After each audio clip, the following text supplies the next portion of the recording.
I'm here to discuss the so-called flying saucers. We know now that in the early years of the 20th century, this world was being watched closely by intelligences greater than man's. Did the CIA write Wind of Change by the Scorpions? As humans busied themselves about the various concerns, they were scrutinized and studied. Dr. Loeb, what percentage chance do you give it that you have indeed uncovered extraterrestrial or non-human technology? With infinite complacence, people went about their affairs, yet across an immense ethereal gulf, intellects vast and unsympathetic threw their plans against us. All of a sudden, a stick out of nowhere landed right in front of us, and there was no tree, nothing overhead. Something threw it at us. Yeah. All Things Unexplained. So some of that, I think, sir, we'll save for closed session. I am here to discuss the so-called flying saucers. It was so good we wanted to watch it again. It was pretty good.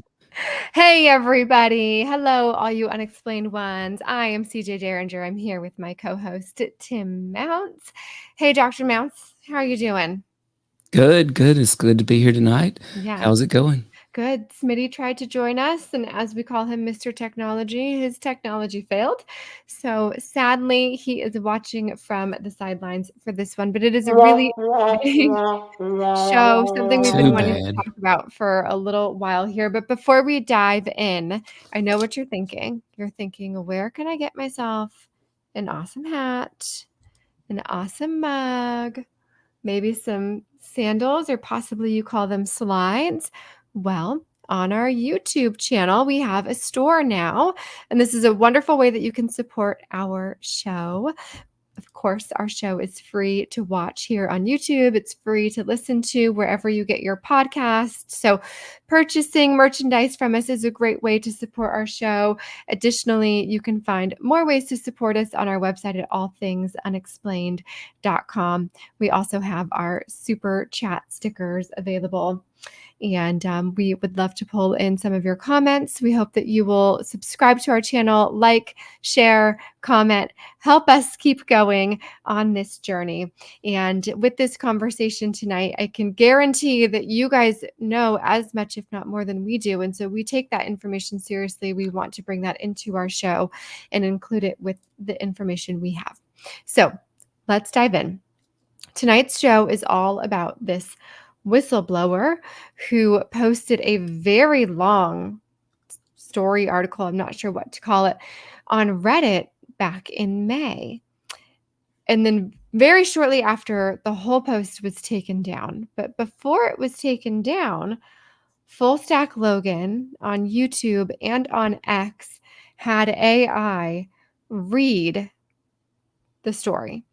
And from that, Dr. Mounts was able to pull the whole script. So I'm not sure why it was taken down. We can, of course, all speculate as to the various different reasons, but we have the script with us here tonight. And we're going to dive into it. We're going to talk about this particular person's background, their career history, what they did, what they saw, mechanical engineering, the agency they worked for, the biology that they saw, crash recoveries, anthropology, computer science, all the things. It's a lot of things. Anything to add before we dive in, Tim? No, that's right. And again, we appreciate everybody for being here. Check out our YouTube store. And this Reddit whistleblower post, this was a big deal. It really lit UFO Twitter on fire, UFO X on fire, and it's got some disturbing things in there, and it's got some shocking things, and I can't wait to talk about it. Yes. So we're just going to go through it, and we'll have some conversation about what we read, and we would love to get your thoughts as well. So please do comment as we go. So first and foremost, this was posted in May 2024, so just last month, and the handle for this individual is Hoosier Fan 1968. Do we suppose that's when this person was born, 1968? I don't know. I'm going to answer that. Actually, yes, because okay. And by the way, they do say later that where they went to college is not indicative from their handle. So they Right. imply they didn't go to Indiana. It's quite possible they went to BYU because they say a lot about BYU in this transcript.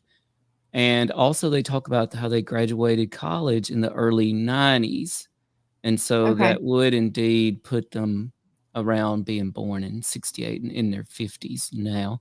And before we really dig into this, CJ, should we do a little commercial break for everybody? Oh, if you've got that queued up. Yeah, let's hit it. Here's a little commercial break that we made for the show tonight. All Things Unexplained is free to watch on YouTube and listen to wherever you get your podcasts. If you would like to support our show, you can visit our YouTube store. Additionally, you can find us on Venmo under All Things Unexplained. Be sure to check out our website, allthingsunexplained.com. All proceeds from the sales of Dr. Mounce's books on Amazon and Audible also go straight to our show. Look, I just whipped that up, that little commercial. Audible, anybody who's hiring, I'm your girl. I can record your book for you. You know, I did try out for one and I was denied. Just wasn't the right match is all. That's it. All right, let's dive in. So this person, May 2024, Who's Your Fan 1968, claims I worked on a team that dealt with NHI technology and left in 2018. Of course, NHI standing for non-human intelligence. The intro, I'm writing this because I never got any sort of debrief or moment to decompress from a job I quit in February of 2018. I worked for an agency that dealt with issues related to non-human intelligence. Sometimes these were referred to as EBEs, or as a friend lovingly called them, IEs. I was thinking more like IEs. IEs. I don't know what EBE stands for. EBE is Extraordinary Biological Entity. It's something like that. Okay. For those of you listening, if you know, type it in or look it up for us. Okay, I can't divulge what I did. Specifically, most of the information I'm going to discuss is anecdotal information I found out about from colleagues. This is because it would be easy to identify me from what my role was. Okay. This particular person, guy, gal, I don't know, but it says, feel free to dismiss my post as a hoax entirely. I know the right people will believe me. I'm posting this for myself to make peace with the gravity, no pun intended, of the situation. I tried VA and independent therapy, but divulging this sort of information to a hipster trained in active listening probably wouldn't go well. Posting here is a last resort, but I hope I'm welcome to discuss what I can.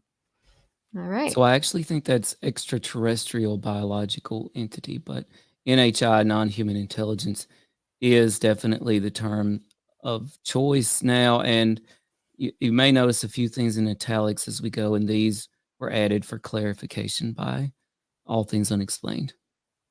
And by All Things Unexplained, he means himself because he did all this work. All right. So let's dive into this person's career history. So it says, I'll first talk about my career history, what working for the agency is like, how it functions, and then my general thoughts. If my post makes it past moderation, I'll answer as many questions as I can. Do we think the post did not make it past moderation, or do we think this individual took it down on their own? Well, no, it definitely made it past moderation to start with. Here's what I think happened, because this really is divided up quite neatly into what you would call chapters. Right. And I think that they probably wrote it out on Microsoft Word, their computer somewhere, right? And they read over it a few times and edited it here and there. And then they posted on Reddit, and it clearly did make it past moderation.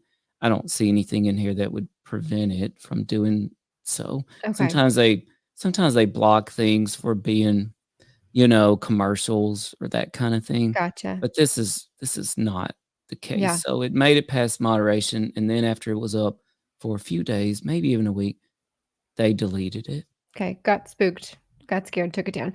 All right, so essentially they say, I'm not going to share my ID with anybody publicly or privately. Don't want to risk losing my job. You can think I'm a fraud if you want to, but I'd rather you think that than me, or not lose my job, but get in trouble, essentially, because I don't work there anymore. So, okay, hopefully my post will clear up why I'm currently a university professor, not at the university my username would lead you to believe.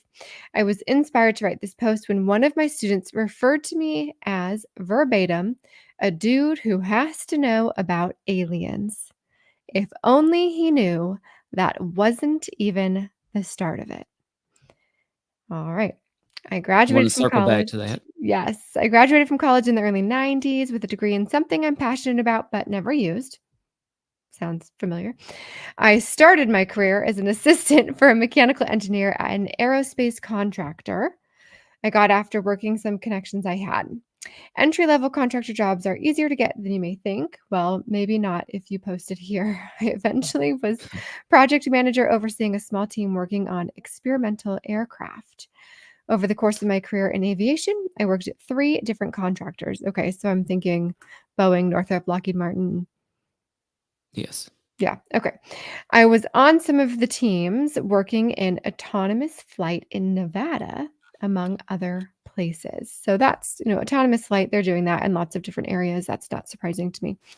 I'll share 2 major things I noticed that looking back could be related to NHI research. It was a sort of open secret I was let in on at some point in the late 90s that if a large-scale invasion or threat to the mainland US were to materialize, the US had an ultimate trump card of sorts that would render everything we were working on as completely obsolete. Terrifying? Exciting? Horrible. Horrible. Jokes like, well, work smarter, not harder on X, because if it were to come down to it, we wouldn't use that technology anyway. He or she assumed that they were referring to nukes. Later, I spent time doing inspections at various secret facilities due to my standing in particular agencies. If I'm identified, I will definitely lose that standing. So there's that. This was not as exciting as it sounds. It was very technical and boring. It was mostly just a glorified HVAC inspector. I visited a handful of facilities, but 2 of them in particular stood out as there were areas within them I wasn't allowed to access. Whew. Very interesting. Very interesting. So, yes and no so far. The part about us having some sort of technology that could wipe everything out, yes. The part about areas that you can't access, I'm very familiar with that growing up in an aerospace household. Where my dad worked, he couldn't even take his phone into work. He worked with other family members of mine, and each one of them did not know what the other person did. So these things are very compartmentalized. They're very top secret. There are plenty of buildings that people are not allowed in. They are developing, of course, weapons of mass destruction. So there's that. Yeah, I know. And it's terrifying. And just looking back here, I mean, a lot of it just kind of all has the ring of truth. Like it just makes sense. And he's currently a university professor somewhere. Okay, I really thought it was interesting how somebody said he clearly is a dude who has to know about aliens. It made me wonder, why would that student say that? What is that guy teaching in college, or what is his background that would lead them to believe about that? Right. Probably the aerospace stuff, I suppose. Maybe. It's also possible that he just is eccentric. Well, yeah. I mean, he could be wearing alien headbands Right. to class and talking about the UFOs he used to work on. Yeah. And we know this guy's in his 50s. He started his career as a mechanical engineer, aerospace contractor, project manager. That was kind of boring, I thought, but experimental aircraft, that kind of piques my interest because he talks a little bit later about where that could come in. And I think you really said the 3 were talking about what? Boeing, Lockheed Martin, Northrop. Yeah. There was Rockwell. There's JPL. Yeah, and then he had 2 major revelations that he thought. I keep saying he, but I'm not sure that he ever actually said he's a he. It could be Right. I think she. that we're naturally drawn to that, but there are plenty of females who work in the aerospace industry. Right. So the 2 things about NHI research that they might have noticed, a large-scale invasion. I mean, this really makes you question, do we really want disclosure? Because according to this whistleblower, if we get disclosure, we're in trouble. Yeah. So do we really want the disclosure? So yeah, makes you want, and of course that would explain why, we're just not getting it when maybe we shouldn't even want it. Not if it comes with a giant weapon to just neutralize everyone. I know. And that was his thoughts on career history. Do you have any other thoughts on that, CJ? Nothing so far jumps out at me other than that one weapon. Right. And the next he talked about these two facilities. Yeah. At the first facility, the scope of my job was to inspect the entire location. One area had its own security who, after a long discussion, basically told me to kick rocks. So it was supposed to inspect the entire location, but this one area wouldn't let him do it, and that didn't sit well with him. My boss wasn't authorized to let me through either. I wrote a scathing report about this incident, so he's one of those kind of guys. He even calls himself a Karen here. In my overall assessment of the facility, my boss erased it from the document entirely. Boy, and I tell you, that happens even in the teaching profession a lot, right? Like things, they get written up. Maybe they exist somewhere. Maybe they don't, whatever. Maybe they're in file 13, The situation at the second facility was similar. I'll admit I was what I guess my students call a Karen about it. Again, back to the students. I knew that whoever was operating these areas was working completely outside of congressional regulation, which, while it does happen in certain sectors, is really not a good look. Once I got the job, I'm talking about, I was able to confirm the second facility was related to NHI research. I was never able to confirm the first was. Yikes. Yeah. So pretty interesting. I think he revisits later in this document this notion of working outside of congressional regulation. So I won't say any more about that, but that does circle back here. Yes. Okay, so let's get into this interview because this is interesting. This individual says, after a teaching stint, I was offered an interview for a position in my project management roots again, near where I was living at the time. I wasn't told what I would be working on, which isn't uncommon. I was excited to get back to work because I had been working on goal-oriented drone swarms in my free time and assumed that's what the interview would be for. The interview took place at a skiff in someone's house. Looking back, this was most likely a house that wasn't lived in, but just used for the purpose of interviewing potential hires without giving away the location. It's also likely this was the location because the agency doesn't exist in any official capacity. Yes, it has a name. It gets kind of funding. Saying the name would get me killed. I wish I were exaggerating. I was told the name at the start of the interview, and I have never heard of it before. I've never even said the name out loud. Paradoxically, even though the agency doesn't exist, if someone knew the name, it's likely a paper trail exists through publicly available documents. A lot of the information isn't classified because the agency is so secretive. Going through the process to classify it in the first place would reveal it to too many people. Yikes. Interesting here. Shout out to listener Christian Morales, who says, had no idea there's a new rated whistleblower. Let's see what he has to say. Yes, indeed. We're going to find out what he has to say, and we're just getting into it. And we're covering his interview, the interview. And to me, this is why I got these stars here, because I'm like, we got to stop. This is a very interesting paragraph from the UFO Whistleblowers Reddit post, CJ. Yeah, super interesting. I mean, for a lot of these top secret jobs, people's neighbors are interviewed, people's extended family are interviewed. The process is really thorough. It sounds like in this particular case, this agency did not want this person's family, friends, neighbors to know anything about what he was doing. So pulled into this fake house, essentially, and the idea that he could be killed for saying the name is pretty intense. I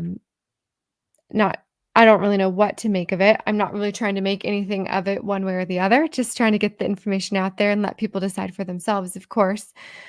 I do know that many top secret jobs exist and that people's lives are on the line if they discuss them. We've heard that from lots of people. So yeah. Pretty And you scary. know what? I've got 2 names for the program. I'm only going to say each of them once. One is Project Candyman.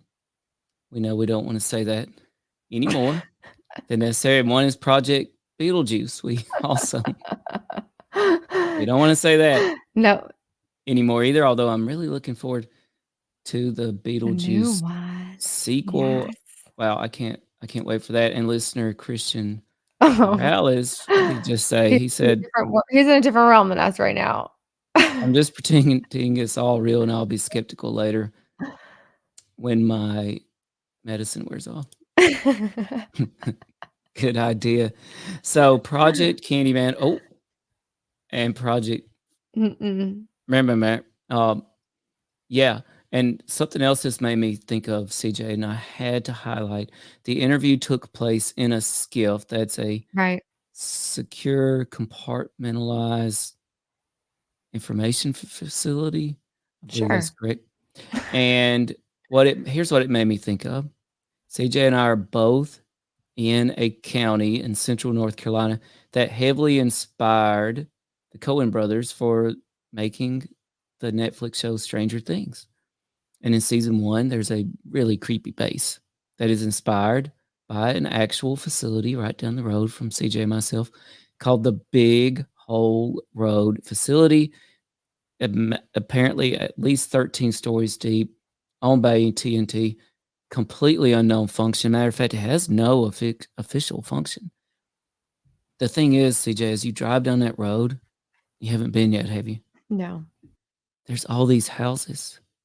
They're all kind of on the small side, nondescript, perfectly in order, like 2 in order.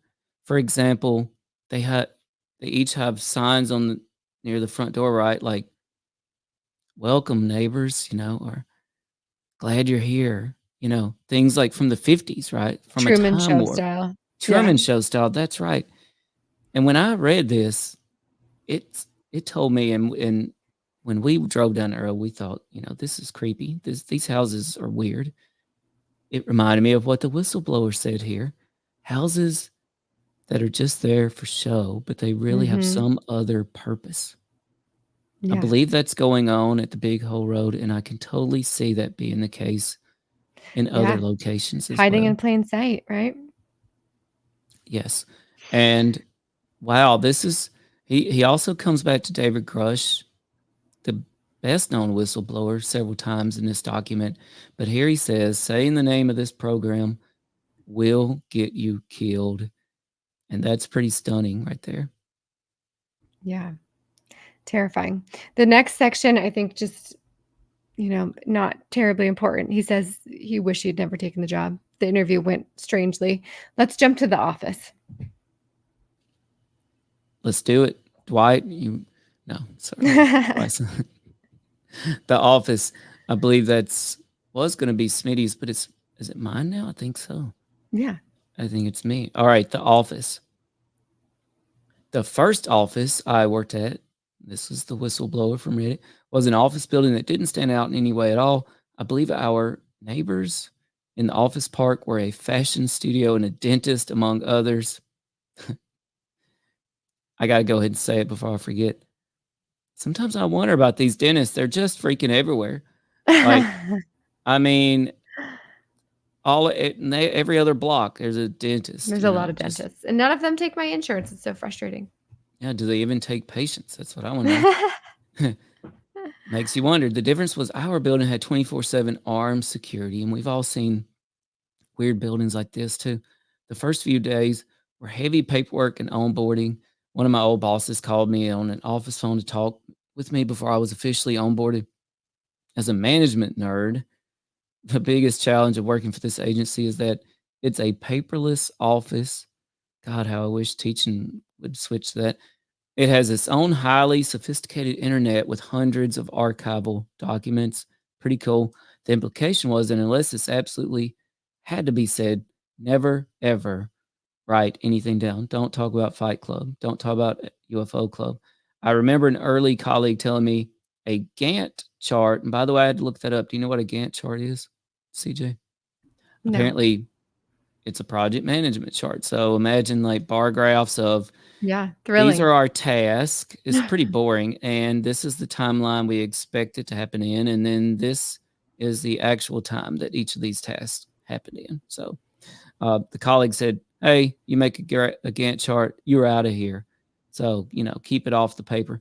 This was a challenge at first. Remembering all of the information with no documentation is not something I'm particularly built for, especially when the information is about NHI. So you can tell this guy, he's kind of your typical anal mechanical engineer, really, wants everything to be documented and on paper and by the book. So this probably was a problem. Yeah, it reminds me a little bit of the day after Roswell and pretty much how everything was supposed to not exist. All information does not exist. You don't know about it. You've never seen it. You've never heard of it. It doesn't exist.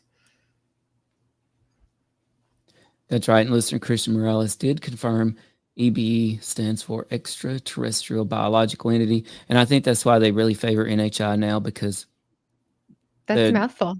The trending theory is, hey, maybe they're not extraterrestrial as we know it. They could be, extra or intra-dimensional, right? And matter of fact, I actually saw a great clip of an interview very recently, maybe yesterday, with Representative Luna. Do you know who I'm talking about, CJ? And she's really on this UAP train, right? And she, again, doubled down on how she believes that there are extraordinary technologies out there from non-human intelligences. This was her word. And she believes that these things are from other dimensions. This is after she went to a top secret briefing. Okay. It really makes you wonder. This is one of our lawmakers, right? But we'll circle back on that. We may actually have some explanations for that. And Christian says, if we get disclosure, what? The NHI will make a move. Is that connected to Boeing planes and whistleblowers? I think so. I think the whistleblower even alludes to Robert Bigelow later, but we'll get to that. We better get to it then. Let's go. The facility within a facility, CJ. Oh, do you want me to take this one? Okay. So later I worked in a facility within a facility. Isn't that just like a room in an office? I'm not sure. Just like the one I had tried to inspect, it stored a craft. Being near the craft for extended periods of time is extremely dangerous, especially if it is being experimented on with power. Sounds a little bit like, what's his name? The guy that got all this started. Bob Lazar. Yes, thank you, Bob Lazar. You're totally right. Yeah. It reminds me of two things. Not to get sidetracked, but we can always come back. No, that's You're all totally you know right. how to do.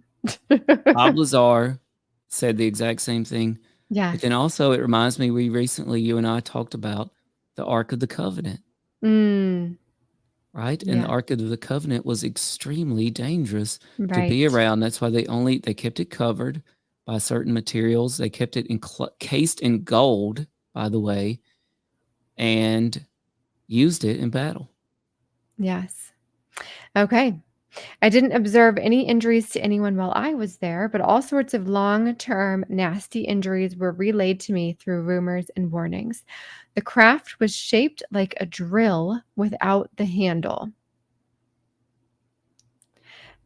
I've been trying to visualize it, but I don't think I want to talk about it. To me, that sounds kind of like a Tic Tac, but okay. There was a large exterior piece that went missing when it was recovered.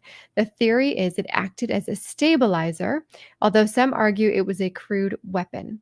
It sat in a custom hydraulic rig that could be used to rotate it into all sorts of different positions, kind of like those aerotrim astronaut training balls where they spin you around. Why don't I know how to say that? Aerotrim. Well, so I had a question mark in italics out beside this because this could be a typo. Not 100% sure what is meant here. Okay. I know what he's talking about, though. Yeah, and even Disney has a similar concept, right?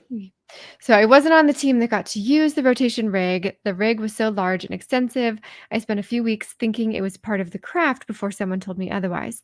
Typically, the craft would be held on its side in the rig for easier storage.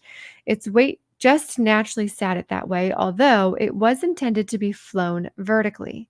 The shape was directly informed by its purpose. Every shape is custom molded in a metallic material that would revolutionize the way we travel if we had it. In following the topic as much as I can manage to, I've seen some other people mention the material. Oh, there were some material scientists that had been working there for decades. I never got to go inside the craft. It was guarded 24/7. Boy, did I want to look. Well, of course, we know what material we are all thinking of. Yeah, This and there's frog skin that Diana metamaterial, Pasulka and Tim Taylor, Tim and Taylor, Dr. Gary Nolan, Harry Nolan discuss. right? And of course, I have to be careful here on what I say, but we have had people tell us off air about metamaterials being analyzed and scientifically Right. experimented on and worked on. Yes. And this really made me think of that. Some of these things you And don't. on air, Diana Pasulka does on air that Oh, yeah, Gary Nolan was working on. for sure. But when you Yeah. get told certain things like that off the air and then you read something like this, it really gives it that added layer of validity that to the general public it may not have that, but that just really sounded, I don't know if you call it alarm bells, but it really made bells go off for me like, ooh, this Sure. seems right here. Yeah. Yes. Okay. So the agency goes out of its way to hire individuals who have little interest in working in this space at all. They recruit particularly out of BYU. I wonder if that's a religious reason. Although you have to have a contractor or government career for around a decade to be considered for an interview. Published papers don't hurt. When I worked at the second facility, the sorts of people that were there were frustrating to interact with because my initial reaction to working in that facility was extreme excitement and it wasn't shared. I believe this is partially responsible for the stagnation, high turnover rate, and compartmentalization. I quickly learned who to trust and gained some enormous help that aided my work. Part of why I'm being secretive about my ID is because the turnover rate results in a sort of summer camp work environment. It's easy to point to classes of people in various non-leadership positions that all were hired, fired, or quit at similar times. If I said when I started, ended, or where I worked, I'd be easily identified because there are so few people that match my description. Leadership has been there forever. No, not literally. Is that like a joke? I love how you had to clarify that. Well, some people think that, there are humans that are really Right. aliens in disguise in some Yes. sort of way. Perhaps they are much more long-lived than us, or, even nearly omnipotent or eternal, as it were. Back to the BYU thing, it is very interesting, and I don't know, this could be a simple case of how, certain colleges have elite law schools, right? Or elite mechanical engineering programs or aerospace engineering programs. So it could be that simple. But then again, and it could be as simple as, by the way, some of these facilities are in Utah and are in Nevada. And so maybe it's a geographical thing, but it also made me think of Brandon Fugel, one of our favorite Right. previous guests, who I don't know if he went to BYU, but he is Mormon. He is in Utah. It just, it's a big coincidence, right? It's an Sure. interesting coincidence. And I loved how he said that, to me, there's certain little touches in here that make it very interesting and makes you think it's authentic, at least to me. And one of those little touches is this. He says, my initial reaction to working in that facility was extreme excitement, and it wasn't shared because they like to hire people that weren't interested in UFOs. What kind of people were this, by the way? So, okay, they went to BYU. Maybe they had a lot of kids and a lot of mouths to feed and were going to take the highest paying job that they could get, but didn't believe in aliens. Right, it could be. And he actually addresses this BYU situation Okay. a couple Let's more keep times going too. then. So on to the agency. Yes. The agency is divided up into several wings, and this gets important here. Not unlike the executive, legislative, and judicial branches. I'm not insinuating they're a shadow government. This reminds me of our friend George Tsoukalakis, right?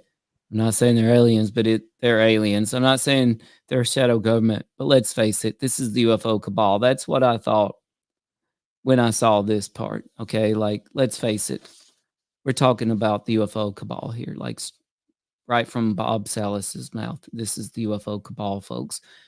But the wings check and balance each other in a way a government is at least designed to.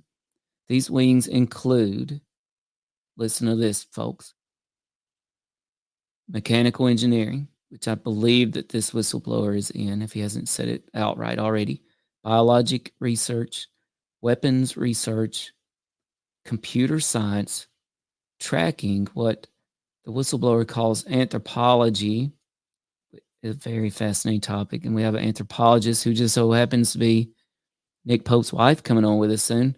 What I'll call crash recovery. I feel like we have to bring this up now with her because that's what colleagues who are planning to come forward will call it, and security.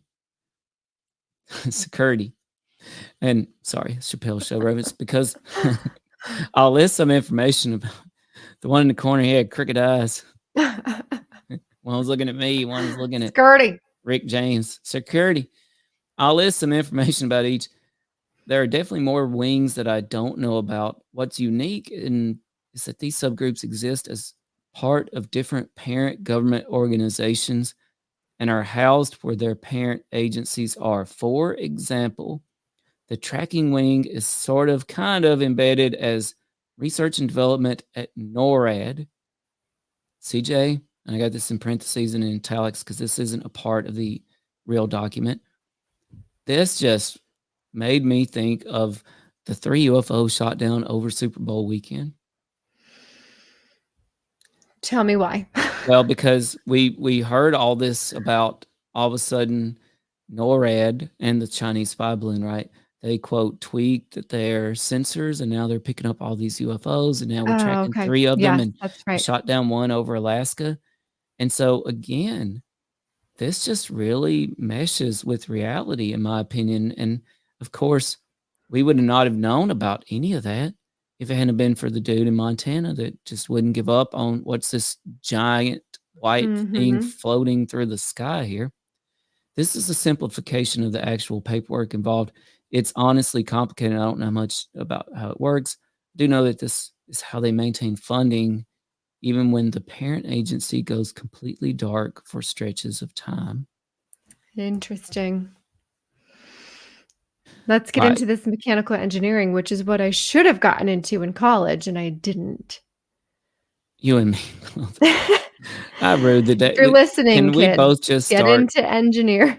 Yeah, or can we both go into physics like next week? I Just would love start. I honestly think I wanna go get another degree because that's what I need in physics. I would love to go learn more about physics and astrophysics, and I'm gonna Let's be do an it. astrophysics influencer someday.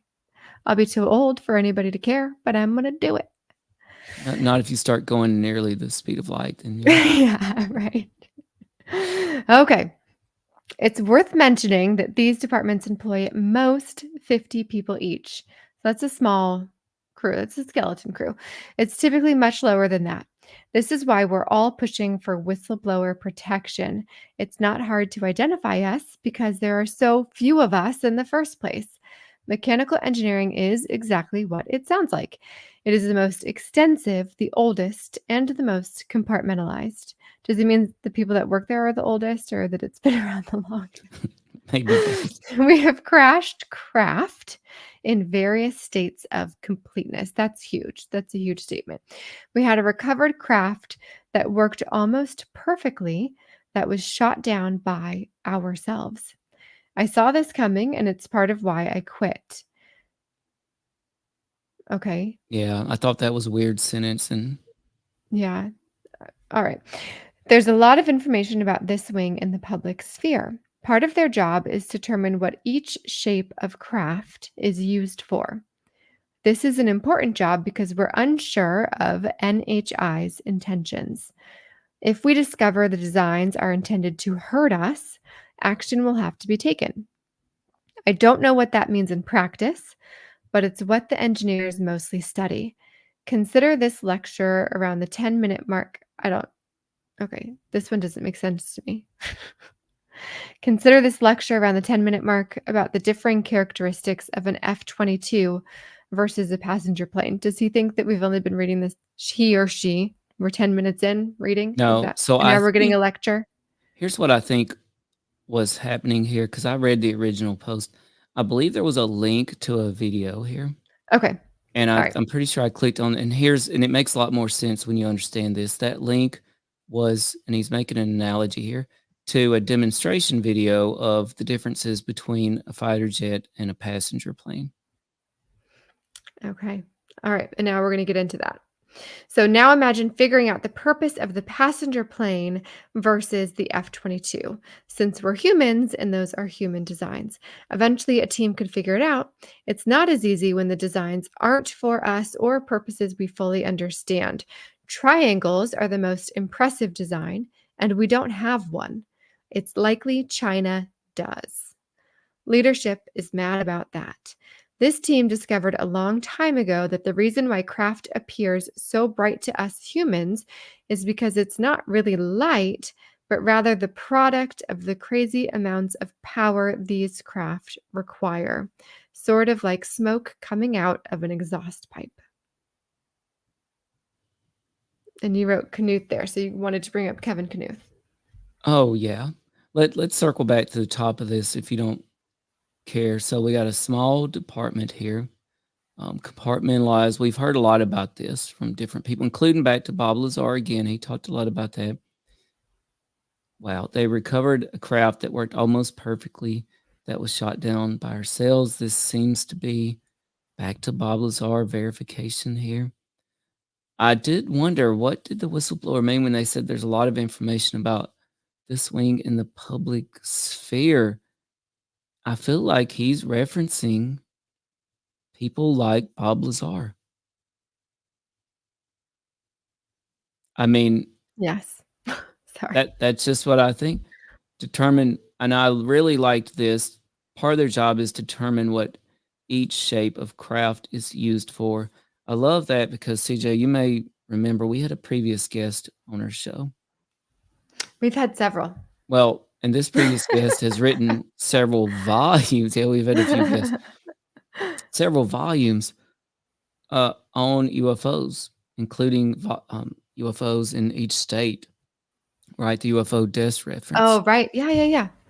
And one of their statisticians, Cheryl, right? And there's a statistician basically, and one of the pieces of data they collect is shape. And this seems to be a part that they really try to keep out of the public domain. And here we might have an explanation. I think it's really intriguing, and they revisit this later. Part of mechanical engineering's job is to determine what each shape of craft is used for. And I thought it's super interesting that they're unsure of the NHI's intentions. And yeah, here we go. Triangles are the most impressive design. We don't have one. Our friend, our military consultant, Mr. J, right down the road from us, I mean, literally just a few miles down the road, had his own encounter with a triangular UFO. It's slowly, you don't know this? No. Well, let me tell you.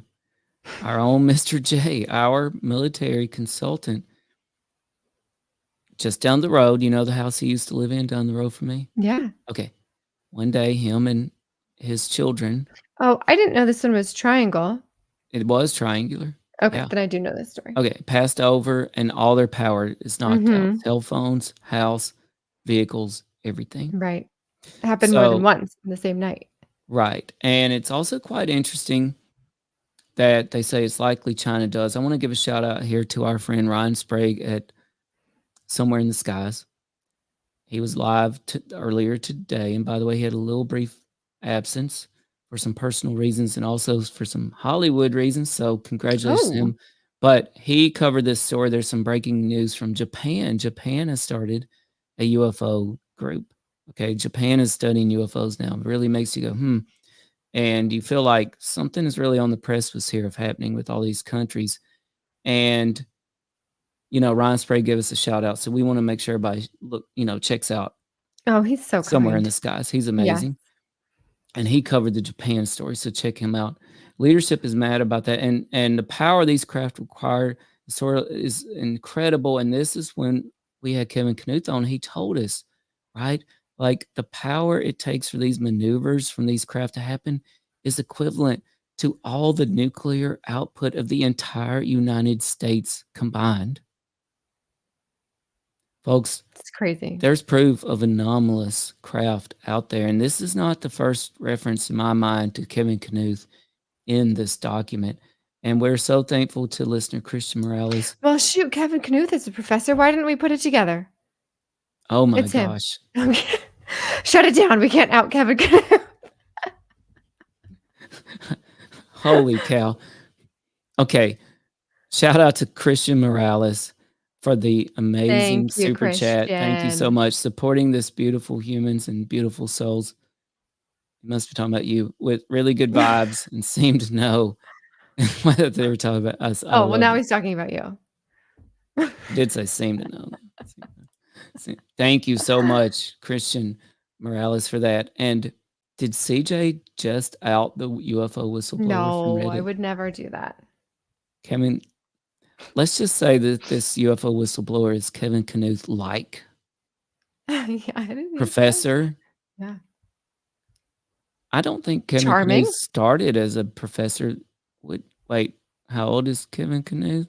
50s? He is in his 50s. Yeah. Um, Hmm. okay, folks, you didn't hear anything that was just discussed, okay? CJ, it's some really amazing insight. So this might actually be a good time to take a quick commercial break. What do you think, CJ? Always. Who doesn't love commercials? Real fast here, folks. I need a drink of water, and I got to process what CJ's revelation means. I mean, honestly, little commercial break, folks. All Things Unexplained is free to watch on YouTube and listen to wherever you get your podcasts. If you would like to support our show, you can visit our YouTube store. Additionally, you can find us on Venmo under All Things Unexplained. Be sure to check out our website, allthingsunexplained.com. All proceeds from the sales of Dr. Mounce's books on Amazon and Audible also go straight to our show.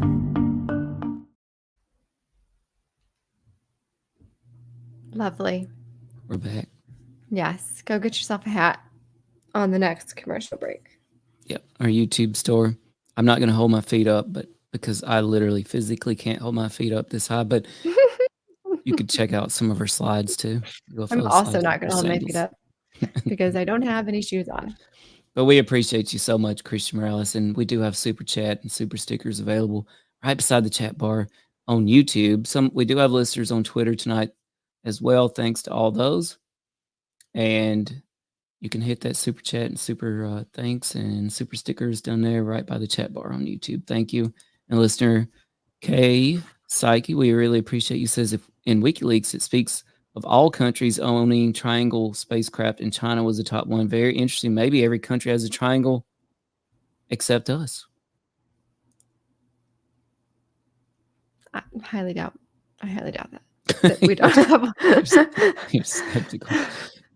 I mean, if somebody else has one, then this is what a war is being fought over right now because the U.S. wants it. They're pulling a wag the dog. They're making us think it's something else. That's right. So I think we're on to biology now, the biology department. Yes. Kind of sounds like we are talking about a university. All right. Biology is something I personally suck at, even at the high school level. This is the whistleblower. I can say that the NHI looked like the aliens from Close Encounters. So very interesting. And especially since CJ has never seen Close Encounters of the Third Kind, I decided I better include the daggone pictures of them from Close Encounters. As far as I know, We never had one alive. And by the way, this is particularly interesting because you know who one of the consultants on Close Encounters was, CJ? Diana Pasulka. No, but she might be on Close Encounters sequel. Probably will be. No, none other than Jacques Vallée. Oh, that was my next guess. Well, not only was he a consultant, but he also had a part in it. He had a little part in there, and one of the scientists in the Gotta movie watch was it. based on Jacques Vallée, the French scientist in the movie. If I wasn't so busy prepping for all of these podcasts, I would have time to watch movies. I know we're so busy podcasting, we don't get to do the things we really love. Don't We wanna do anyway. sit around and watch movies. As far as I know, we never had one alive. My source who told me this was unsure if it was true or not. I didn't learn much about this wing. It's the most secretive. This is the biology wing. I do know its headquarters is hidden in almost plain sight. Here we go again with this notion, maybe on top of a giant UFO. I still feel like the guy who told me where it is had to be lying because it was just too obvious. Vatican again, maybe. There are bodies stored in other locations apart from their main headquarters, and the Close Encounters aliens, you know, they're kind of gangly and short. No, there were some tall ones, though. I think there were tall ones, but then there were also short ones. Maybe they were kids. Maybe they were just short ones, and they kind of had the typical gray face, right? Like with the large black eyes, almond eyes, and, you know, that sort of thing. So for those that are listening, we've had this conversation several times now about Ross Coulthart had revealed some information given to him that there's a UFO that is so giant, a facility had to be built on top of it to hide it. And we have come up with all kinds of fun ideas about what that facility might be. Also the concept that it's hiding in plain sight. We've said CERN, the Vatican, Mall of America. I don't know. But for those that are listening, where would you hide a UFO in plain sight? Share your thoughts with us on that. Dying to know. Dentist office. Yeah. That's where it should go. All right. I'm going to take the research section because, well, you've had a lot of sections. I thought we were alternating. Well, I've been trying to. Yeah. That means you got the next two. Okay. So you're taking research? No, you got research and then computer science. I've got this little research section. I don't even know that it's worth it. Okay. Research is a large wing and is fairly new. Well, that seems strange. You would think that would be the first department. It was absorbed by the Space Force when it was created. Frustration with the Space Force as a whole is part of why I left shortly before it started. How could... can see into the future. I don't know much about it. It has a high turnover rate and is dangerous to work in. People were injured and compensated by a large private aerospace contractor, hello Robert Bigelow, instead of USG. Its main job Hey, Unexplained Ones is Josh Mounts from All Things Unexplained. Oh, we talk about right now. Hit the wrong button. Sorry about that, folks. Here I get one chance to read this one paragraph. And Dr. Mounts' voice cuts me off. Okay, its main job is to strap a nuke to a reverse engineered craft and just see what the hell happens. That seems interesting. Also sounds like what Cheryl saw out her window on that flight from California to New Mexico. Oh, that's right. All right. I'm doing computer science too. Computer science is or was headquartered at a facility in my home state, which we don't know where that is. This is rare because most of the other wings are within a stone's throw of DC or Nevada. This is mostly based around researching the craft's navigation system. The navigation in every craft is the same. That's interesting to me. The craft used a system that originally befuddled generations Sorry What about are that. you doing to me? How rude, as my children would say. Is it just your paper? You're setting your paper down and it's turning your voice on? Yeah, my thumb's hitting the button when I move my paper. Just a cruel joke you're playing on me. Okay. The craft use a system that originally befuddled generations of researchers, but it's essentially a 3D algorithm. Yeah, I've never that could heard. be a typo. I'm not sure Okay. what that is. It finds points around the craft and chooses the most efficient possible route through space-time to get to that point. Gosh, this sure sounds like what we were talking about last week with CERN. Yes. Some of the Definitely. parameters it uses to gauge efficiency are totally unknown to us and are a serious point of contention. It's not autonomy, but rather obstacle avoidance, not unlike what you would see in a self-driving car. But the self-driving car could go through air, space, and water without worrying about what medium it's in. Additionally, the algorithm maybe accounts Right. for the craft's place in time. I don't think this means that the craft time travel in the way we think they can, but rather go so fast that they experience dilation and can hit objects in the future and potentially past at their target destination. It's possible they do this on purpose sometimes, which makes me think about a plane that went missing several years ago. I don't know much about the internal programming of the computer or how it actually does any of this. There are a few senior scientists that hold that information dear. One of them jokingly refers to it as IAC or 1AC, IAC, as in C for NHI. I'm going to have to break that one down later. I don't understand. I know that he doesn't work with a computer, only a pad of paper and pen. Although the algorithm is extremely effective, nuclear explosions in experiments somehow interfere, you don't say, with this navigation. Craft particularly avoid Diablo Canyon, even if we put something they really want there. They mostly avoid previous crash sites as well. More on crashes later. This is a pretty mind-blowing, and I wasn't expecting the computer science chapter, as it were, to be so mind-blowing, but there's really a lot to be unpacked here. Diablo Canyon, CJ, you're familiar with that, aren't you? No. Wow, so this is I suppose it's California's only nuclear plant or nuclear production facility in Diablo Canyon. So apparently it's huge, and so that's what he's talking about here. And this is another major Kevin Knuth shout out here, because we talk about this notion of trans-medium capability, particularly water. They usually avoid detection by going underwater, the whistleblower says. This is really mind-blowing, because one of the things Kevin Knuth pointed out to us the last time he was on is that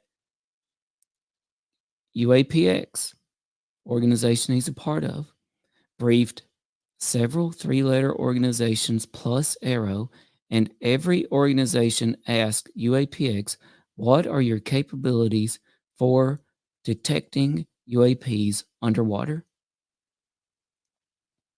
This is clearly a connection here.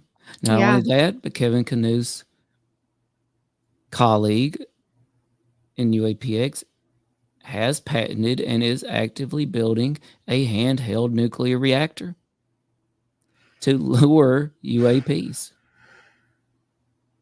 Crazy. So, yeah, I'm not saying this is Kevin Knuth like I CJ was just is, but looking still. I'm just looking at Diablo Canyon, and it's really not that far from where I went to college. This could explain a few things. Christian Morales says, nuke. That's like Fugel saying, let's nuke the Mesa. Terrible idea. Yeah, I don't know, maybe. I think some people are asking him to do that. Yeah, maybe so. Mall of America. I live in the Twin Cities. Christian Morales says, synchronicity. I know. I did a whole paper on the Mall of America when I was in third What? grade because I was so intrigued by it. I've never been. Did a paper on the Mall of America that you Well, I still had a haven't been? neighbor who was from Minnesota, and she was pretty much the only person that I knew that was not from California. And we were supposed to write a paper on a different state. So I also wrote about all of the lakes and various different things. But the Mall of America really seemed wild to me because the town I grew up in, we didn't even have, a Starbucks or a Barnes and Noble or anything. So this concept of this huge mall was wild. He also talks about this catastrophic incident. You don't want to go in on the Mall of America anymore? Okay, let's go. Well, do you have any ideas what this could mean, CJ? Catastrophic incident? No? No. I mean, I don't know. There's so many military incidents, that we see that they're all catastrophic. So, and he talks about NORAD being moved to Cheyenne. Catastrophic incident, like one of our space shuttles exploding.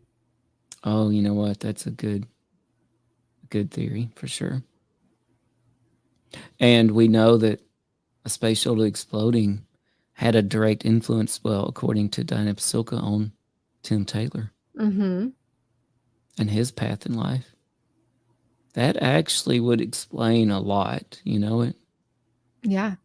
That would go beyond, well, his friend and colleague lost their life on the space shuttle.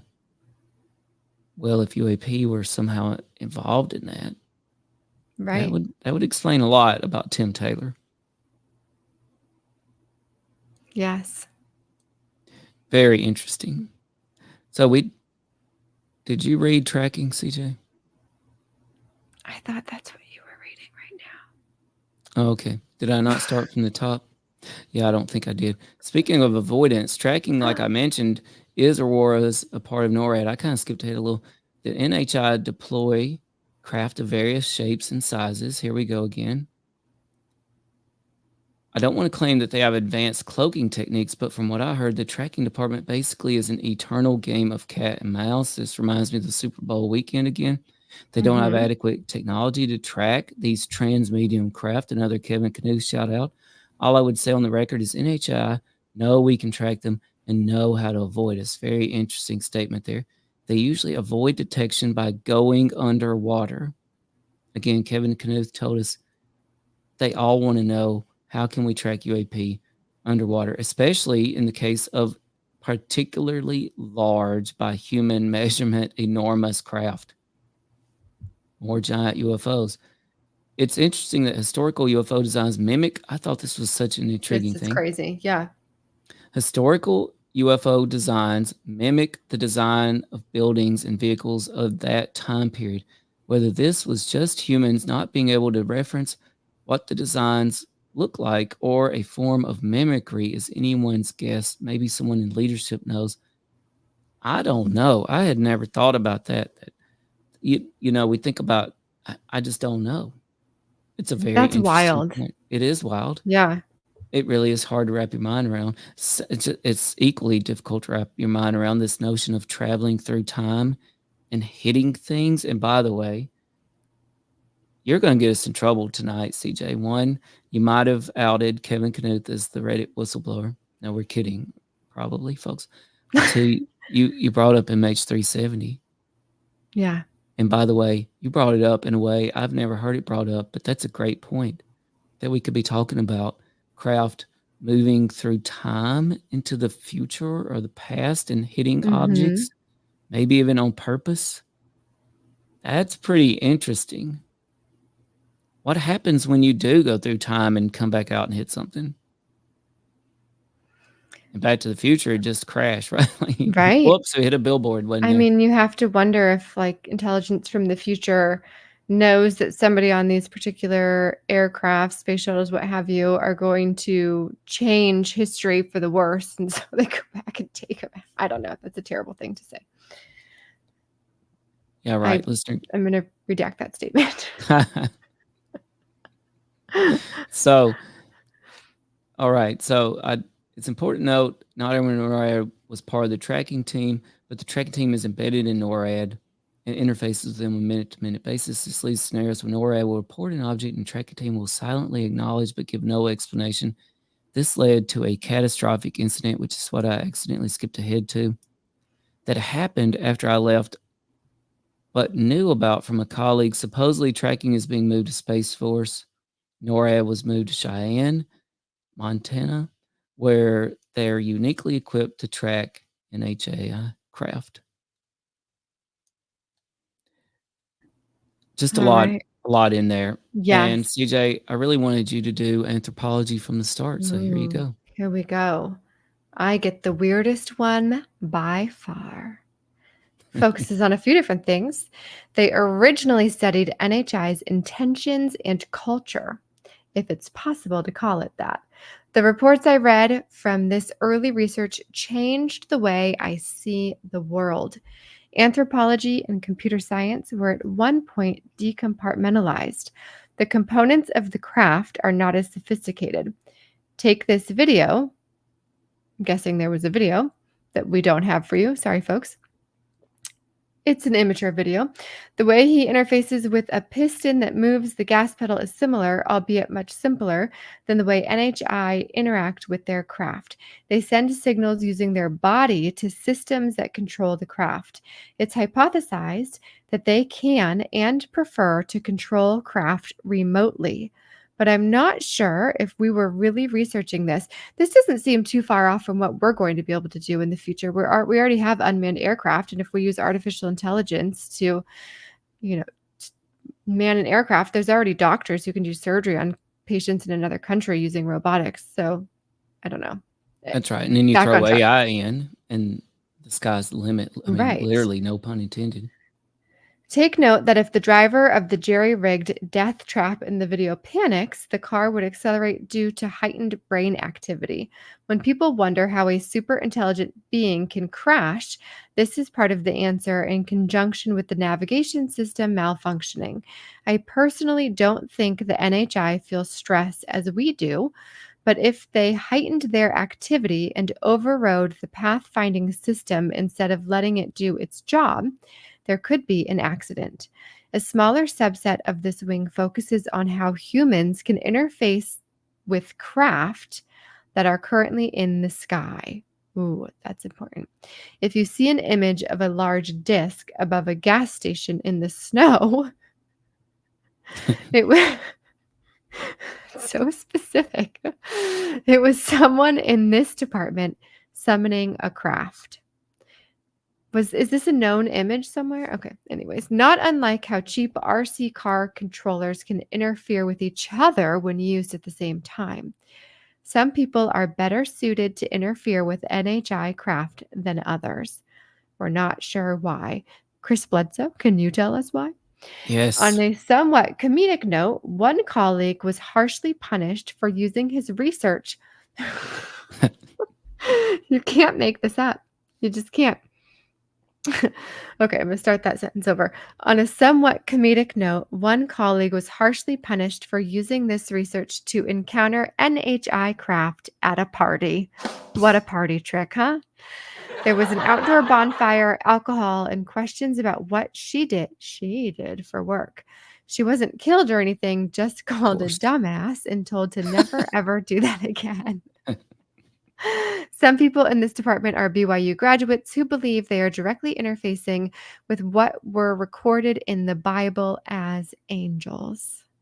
There is an even smaller subset of this wing that focused on NHI communicating with humans. All I know about them is that they did that work at some juncture, but probably have other jobs now. A lot going on there. Yeah, back to BYU again. Yeah. Maybe, they think that they're angels. And of course, I personally believe, that these ancient accounts of alien and UFO entities, they were just recording in their own language, what we're currently viewing as aliens and UFOs and UAPs. And I do think that there's this direct call out to Chris Bledsoe, a person that is believed to be able to either communicate with or annoyingly interfere. I really like how he uses the term interfere here, because I think it puts a new perspective on maybe these people aren't communicating with them. Maybe they're really just screwing around with UAPs and they ain't too happy Oh about it. gosh, it does say interfere. Did I read that as interact? You could have, let's go back. We should highlight that again. Some people are better suited to interfere with NHI craft than others. I think I said interact because in my mind, that's what made sense. Right. And they're quite different meanings, right? Definitely. Between interact and interfere. And I Yes. think, yeah. And and Tim Taylor, by the way, we've heard that Chris Bledsoe says he met with Tim Taylor and that Tim Taylor told him that, hey, we don't know why certain people can interact / interfere with these UAPs, but you seem to be particularly skilled at it. Right.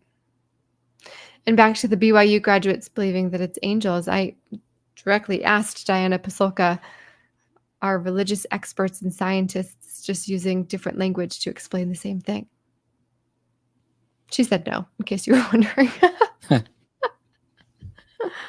I thought she was more subtle than that. She didn't just come out and say no, right? She was much more eloquent than that, yes. Yeah. So this was I thought anthropology was one of the most intriguing chapters from this UFO whistleblower on Reddit. Yes. Let's dive in to crash recovery. I'll take this one. All right, crash recovery probably has the most people involved. Did another section say that? I guess not. Crash recovery has the most people. No, the other one had the oldest people. No, it was the oldest, not the oldest people. You pondered if it was the oldest people. It's split up among several parent organizations, but funding is funneled away from it and into other departments when there's little activity. This is common among the entire agency as funding and staff get balanced between the different wings based on progress or lack thereof. Most of the crash recovery staff are from tracking and security that are involved in crash recovery. It's also made up of members of all our favorite 3-letter organizations. Its overall structure is similar to a volunteer fire department. I loved that. Again, that's one of those little things that to me made this sound so authentic. You know, it's typically some people playing pool and watching movies. Yeah, that's the volunteer fire department. No, I'm kidding, folks. I went on a daddy-daughter tour of the volunteer fire department. We really respect them. But when the need arises, all hands on deck from the current staff and on-call members. Crashes are exceedingly rare. That makes sense. The number of crashes goes down exponentially because they learn to avoid the cause of the crash. And I think it did say cause there. I'm not 100% sure, so I italicized that. When they crash, they make no effort to retrieve the debris, save for one instance. I personally believe some crashes were not crashes, but were NHI parking a vehicle for us because there were no bodies recovered and the craft was in perfect shape. Okay. When they crash, they make no effort to retrieve the debris. This person means NHI makes no effort to retrieve the debris, not his correct. department. Okay. I was confused by that for a second.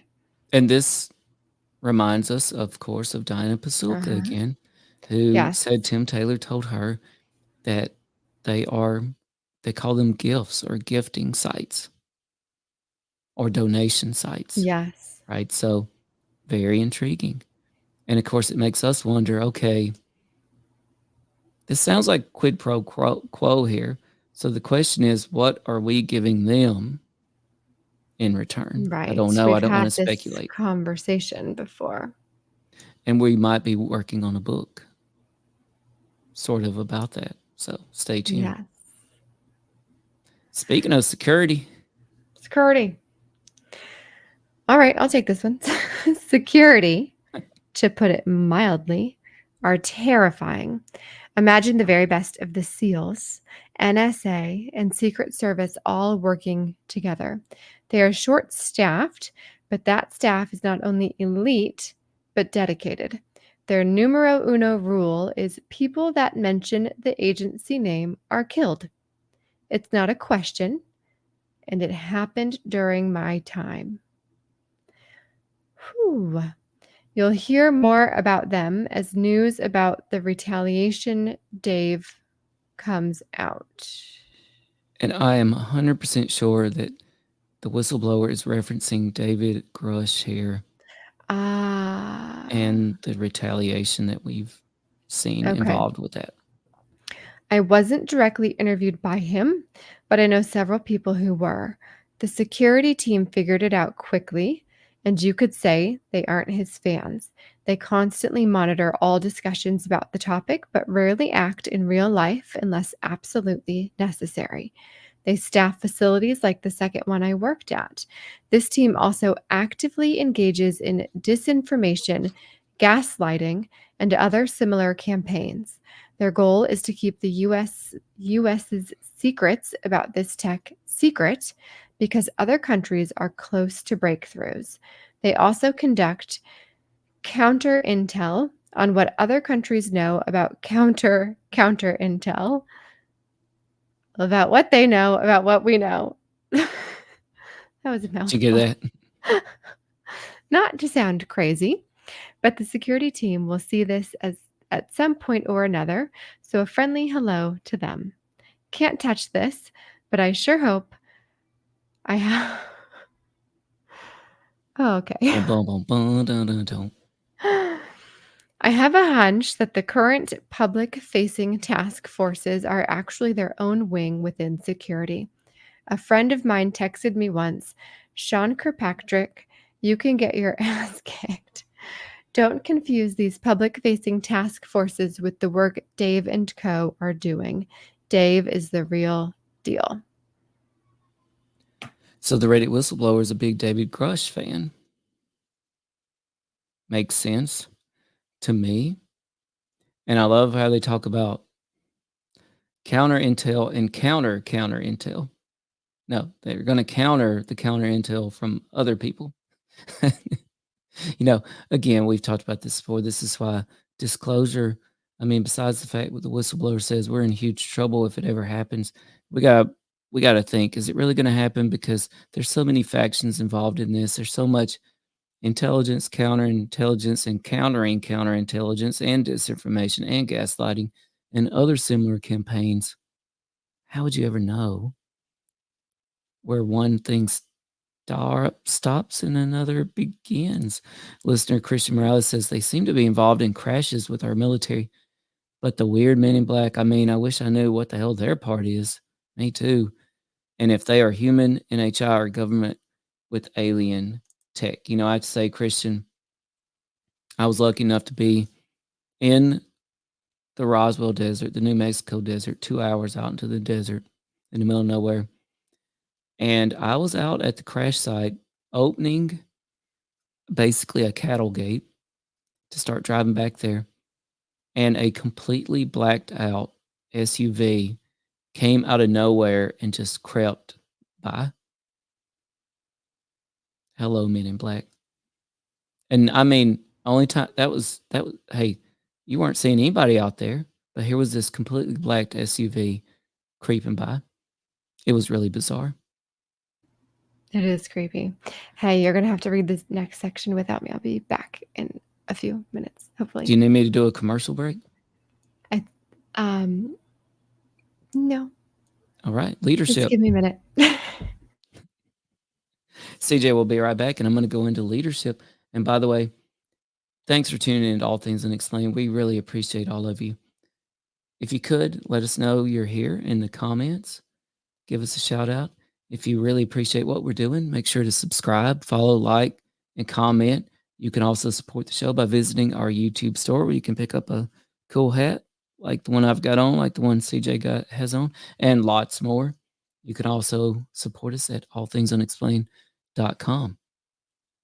Tonight we're talking about the UFO whistleblower that came out on Reddit in May of this year, so not that long ago. Let's read the leadership section of their statement. I should mention that leadership is kind of its own wing. It's not on paper, but they operate above all the other departments. Leadership is made up of managers who pay close attention to each wing. They discuss info they know and bring up contradictions to upper managers. I don't know how far this chain goes up. I reported to someone who reported to someone. I believe it goes higher than that. I have no idea who is at the top or what their credentials are. I suspect they're in the private sector with their bankroll disguised as research and development for government contracts.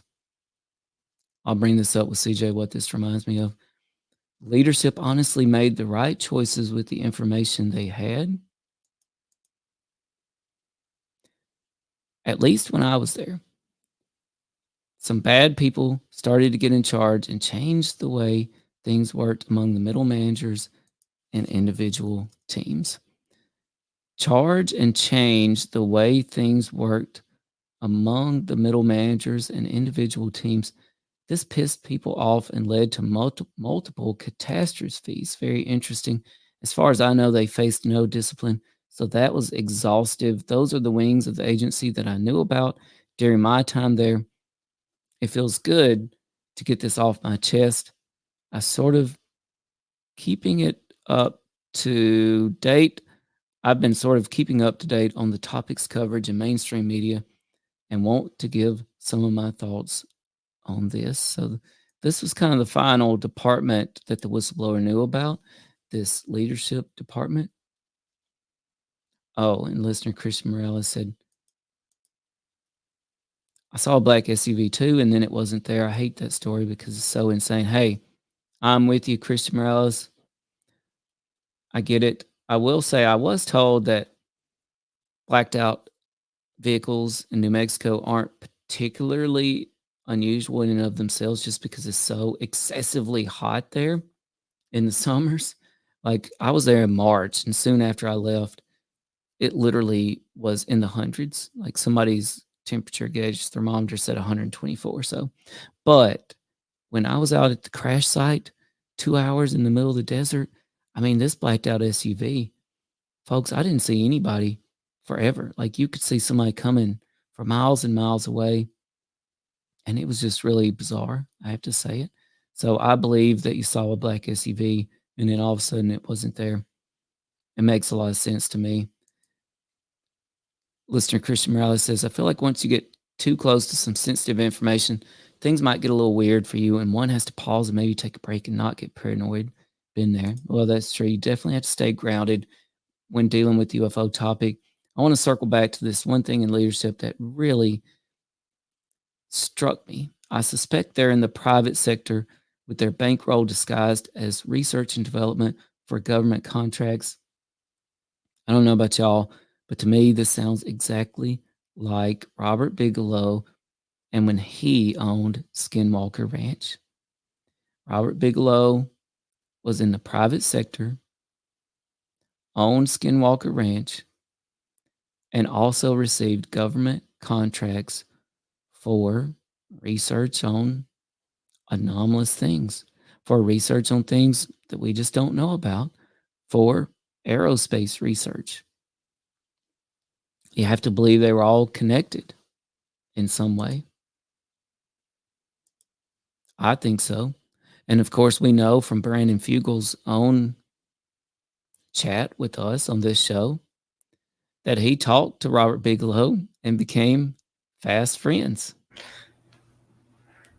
And Not the first time I've done a show with a child. no, you know what? The UFO phenomenon, we said, actually, Jacques Vallée said, one thing he knows for sure about the UFO phenomenon is it will deceive you. And I think he also said it will do whatever it takes to disrupt disclosure, to obfuscate the truth. And if it's to get in the head of a toddler and try to help him break your show up from getting the truth out there, then that's what's going to happen. But folks, we're not going to let it stop us. So CJ's toddler's on the show with us because it's fine, because we're going to push ahead when disclosure happens, We're still going to be here. We're pushing forward for the truth. And CJ, I said, the whistleblower talked about in this leadership section, I suspect they're in the private sector with their bankroll disguised as research and development for government contracts. Did you hear who I said that reminded me of? I think you said Robert Bigelow. That's right. Robert Bigelow. This seems like a direct shout out to Robert Bigelow, a private sector individual owning Skinwalker Ranch, getting government contracts for research and development into anomalous phenomenon and aerospace and mesas and who knows what else. Giant UFOs underground, under the mesa. We're not really sure. Maybe that's where it is, under the mesa. I mean, it certainly seems to be. Let's not even get into the 1.6 gigahertz, which we're convinced has something to do with all this. But the whistleblower continues here with some thoughts. Do you want me to cover this, CJ? I'll do my best. I'll cut it off if I have to, but all right. Okay. So if the U.S. comes out directly and says we have craft, we have bodies, it means we are on the verge of a serious global conflict like we've never seen before. Talk about a bedtime story. They will only reveal this to the public if absolutely necessary. The way the information is going to come out is through people like Dave and further probing from Congress. Not all of it should be public information, but I believe the technology that is just sitting somewhere would completely revolutionize the way we live. I don't think anything significant will happen in my lifetime. It was a frustrating job because everything was so stagnant and had so much potential. We're talking about technology so advanced it could render every single current global issue obsolete. If we solve two major issues with the craft and were able to manufacture them, we wouldn't know what to do with ourselves. Scary. Not scary for you. It's fine. It is. It's pretty wacky. Yeah. And then we've got their tech and ours from the UFO whistleblower. The technology being incorporated into our technical revolution is a hoax. I really liked, this was a short section, but I liked what the whistleblower had to say. I heard one theory from a guy at a bar that the transistors at Bell Labs were inspired by technology at Area 51. This is a joke. The technology makes transistors look like sticks and stones. That seems very intriguing to me, and it jives with what Bob Lazar said one time. He said, you know what? He knew of folks tinkering with the craft they had, and they met some horrible situations. Right. Yeah. He mentioned people getting hurt. The person that he replaced might have even been killed before he came. Correct. Like, Bob, you're next. Next. And so that would explain the high turnover, right? That the whistleblower's talking about. Like, you get zapped out of existence, on an average of 3 months or so. The next one's up. That's what you would call high turnover rate, all right? And so Bob Lazar also said, you know what? It was kind of like if you sent a nuclear weapon back to the Stone Age. The cavemen could sit around beating on it with their clubs and kicking it and rolling it around and hitting it with rocks all they wanted to. And they were never going to reverse engineer it into their own nuclear weapon, their own cell phone, or anything else. But they may very well blow each other up, right? And so that gave Bob Lazar pause, and probably for good reason. So I thought this had the ring of truth. CJ, you want to cover this next very interesting part? What are they? Yes. I believe multiple species of NHI is misinformation spun up by the security team. There are mystery wings of the agency I didn't get to learn about during my time. It's possible one of these researchers researches other species, but I doubt that. NHI potentially experiment on us and definitely experiment on animals. We have no idea why. The main reason you'll never see organized disclosure is because nobody can agree on what to say. We simply don't know enough, namely the NHI's intentions. Sort of. We have a good theory and where we have a good theory and where they are from. The anthropology wing believes the NHI are controlled by an intelligence that is beyond our current understanding of how life works. The biology reports conflict with this, which is why things can't be decompartmentalized. Reminds me a little bit of the simulation theory, that we're all in a simulation. Right. And which is supported by certain things, scientific principles. A lot of people believe that these scientific principles are proof that we are in a simulation, like the speed of light. There seems to be, it's ties into calculus too. And I minored in mathematics and taught math for a long while. And I was always intrigued by this notion of approaching infinity, right?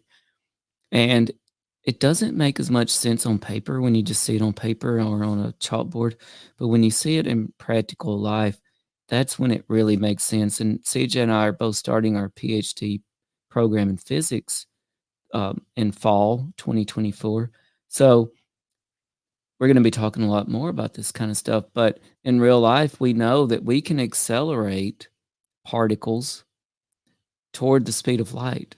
But so far as we know, they can never reach it. To me, this is mind-blowing that there can be a number that regulates and contains what you are capable of achieving. It's just there, right? Very much like parameters on a computer program or a video game, like The Legend of Zelda. Link can only go to the west so far, and then that's it. He blinks into an invisible barrier, right? Or a row of trees that are impenetrable. And then he can only go to the north so far, and there's the mountains. And the ocean is in the east. And to the south, it's just volcanoes or who knows what. But you can't go any further. So it is a lot like a video game. Where are they from? If the government were to disclose information, they'd have to get their story straight. We also have no idea where they are from. So not only do we not know what they are, but we don't know where they're from either. The notion they talked about, by the way, of how anthropology believes the NHI are controlled by an intelligence that is beyond our current understanding of how life works, that very much reminds me of the Bible. Okay, the Bible, we talk about angels and other entities like that, including archangels, right? And we don't have an understanding. We seem to acknowledge their existence in ancient accounts, but they seem to be so beyond us even still, or controlled by some other high power that we don't know how to describe them. But yet it also rings true. Sometimes they seem to take a form that we can interact with, which seems to conflict with that. Maybe they are flesh and blood, but then again, they fly away or something. Maybe they're not. It's possible someone in leadership knows where they're from. I don't think the answer is as simple as another planet or caves on Earth. And of course, this goes back to the whole notion of maybe interdimensional, maybe underwater. Maybe they came here from another part of the universe through a wormhole in the far, far past. And they've been stuck here ever since. Starseeds know. Starseeds must know where they're from. Maybe. That's my theory.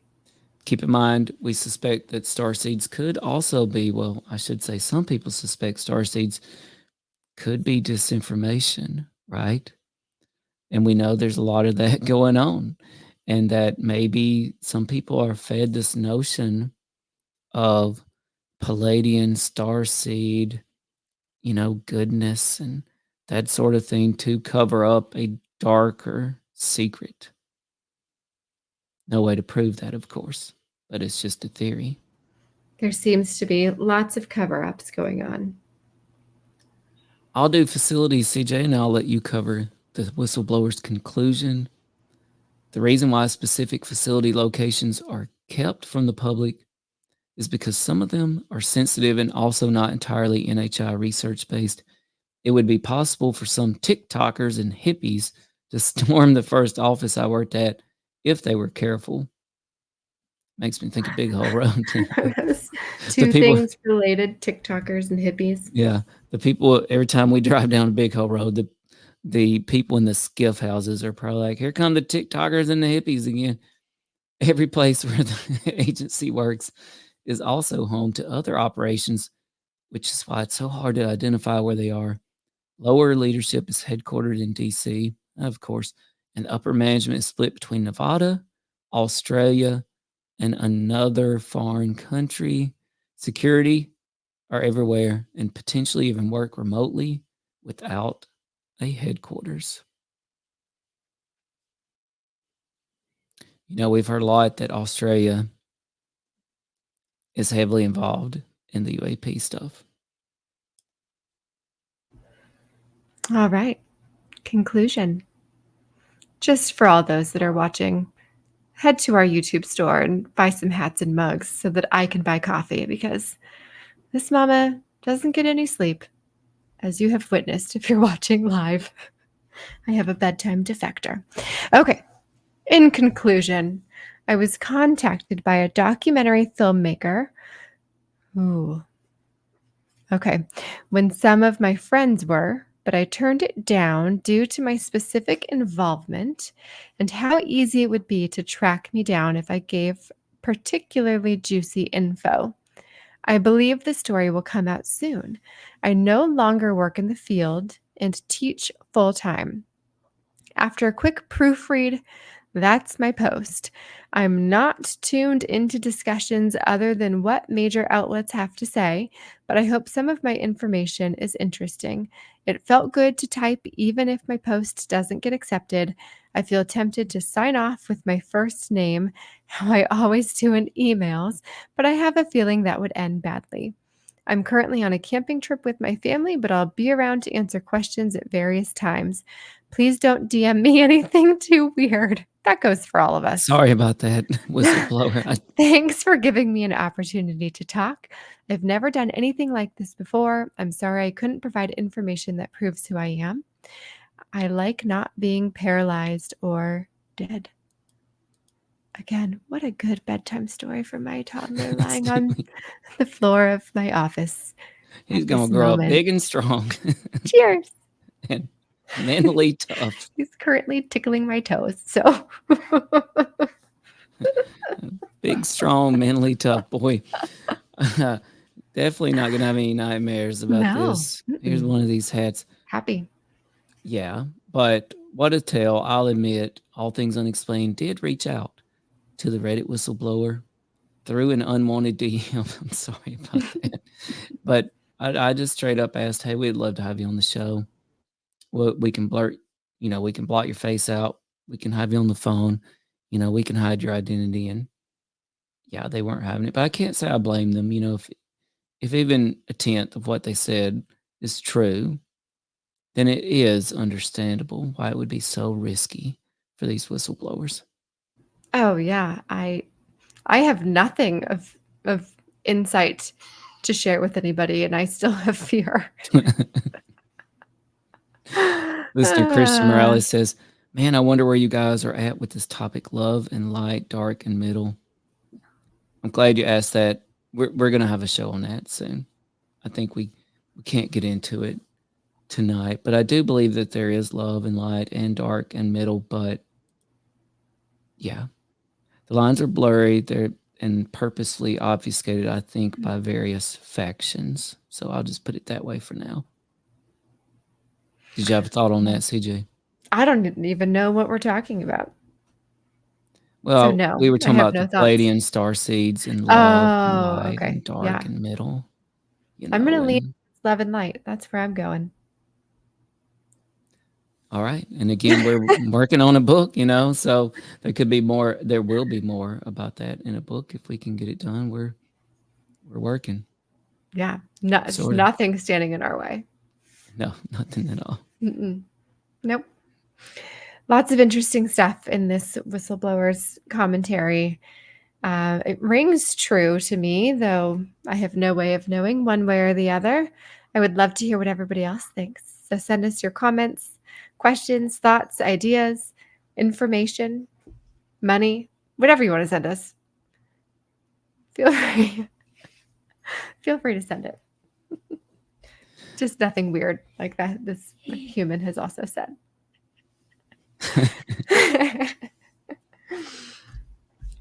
All right. Anything else to conclude? Well, I'll just say this, folks,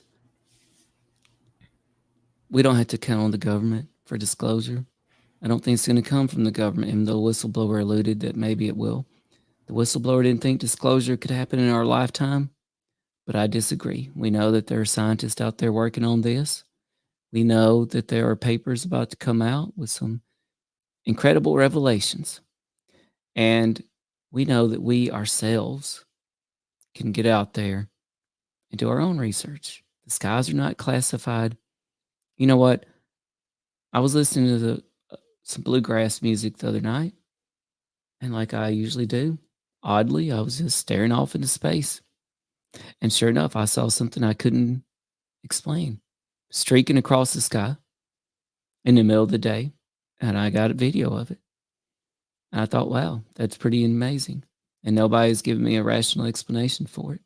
The point is, we can all get off our phones, off our screens. Granted, I'm glad I had it to record it, but hey, get out there, look up into the skies. Great paradox.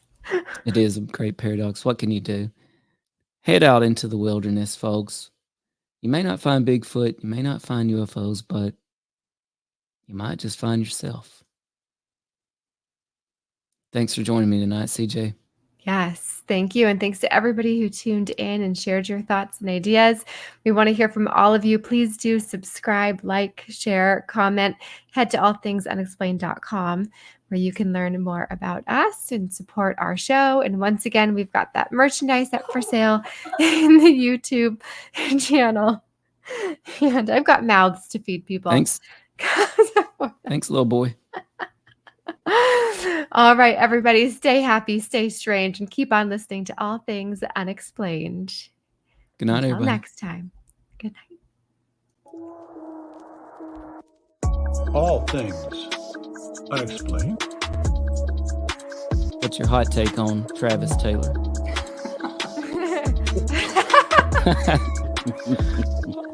I've got an exclusive for you guys if you want it about the Alaska. We do. Okay. Dr. Taylor was revealed to be the chief scientist of the UAP task force with the Pentagon. So some of that, I think, sir, we'll save for closed session.